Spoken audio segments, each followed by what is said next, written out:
Hey guys, back to the channel.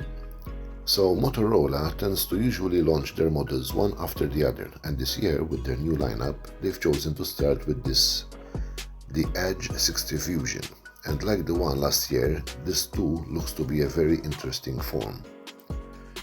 Let's start with what this phone has to offer. One of the best things about the Edge 60 Fusion is the comfort factor. This is one of the most comfortable phones. We've got a vegan leather back that helps with the grip. The back and the display both curved at just 8.3mm. The phone feels very sleek when you hold it, but despite that, Edge 60 Fusion still packs a high capacity battery.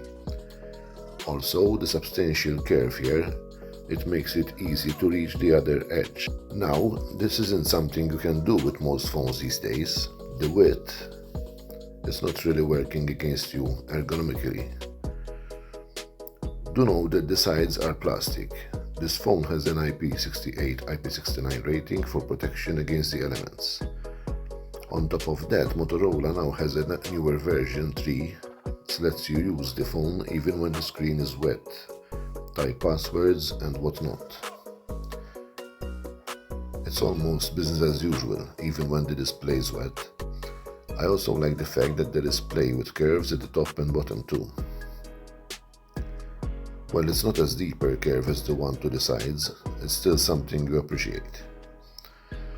When swapping up or pulling down, the notification bar it just makes the gesture feel very natural.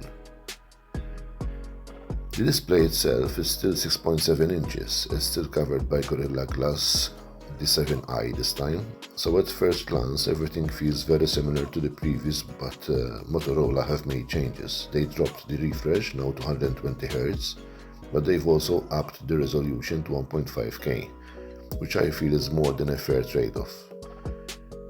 This is a high-quality panel. The color is pretty natural. It's also very easy to use outdoors, as their claim of 1400 nits, and for HDR it can go up to a whopping 4500x, best in the segment. Now if you think about it, an increase in resolution more often than not comes with an increase in battery drain. Now to counter that, Motorola has done a couple of things. First, the battery capacity has been increased. It's now 5500 mAh. It still has the same 68 watts charger in the box.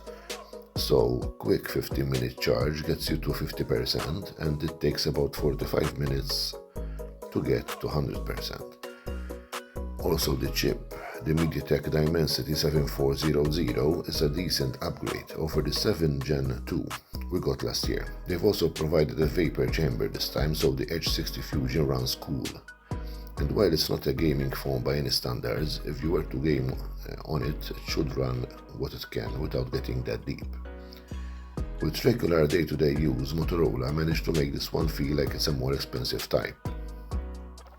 There's very few pre-installed, some apps are uninstallable. What we are getting here is Hello UI built on Android 15. Motorola promises 3 years of Android version updates along with 4 years of security updates. And this time they've also increased their focus on Moto AI. A quick double press of the power button by default brings you to this form here.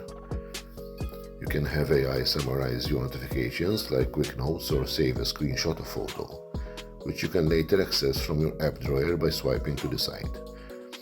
To generate wallpapers based on any picture you take, and this text to image and AI capabilities, do note that these use the cloud and aren't being processed on the device.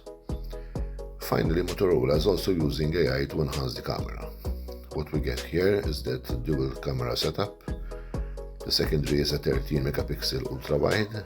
This has autofocus and can develop for macros. The primary, it's a 50 megapixel Sony sensor, and Moto claim with AI they've managed to improve the image quality. There is also an ambient sensor to improve color accuracy and clarity.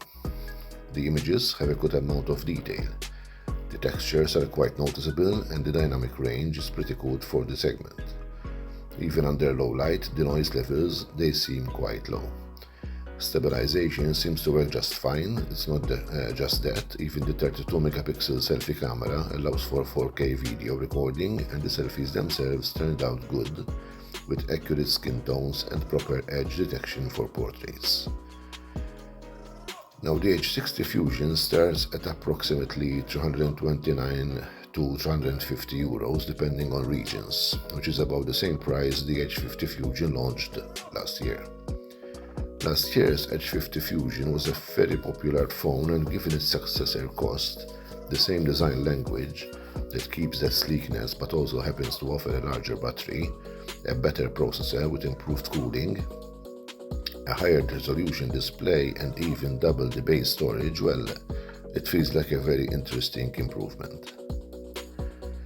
So yeah guys, these are my thoughts. What do you think about the Edge 60 Fusion? Let me know in the comments below. As always, thanks for watching. Please consider to subscribe as it's free for you, but it helps my channel. Until the next one, take good care of yourselves and each other. See ya.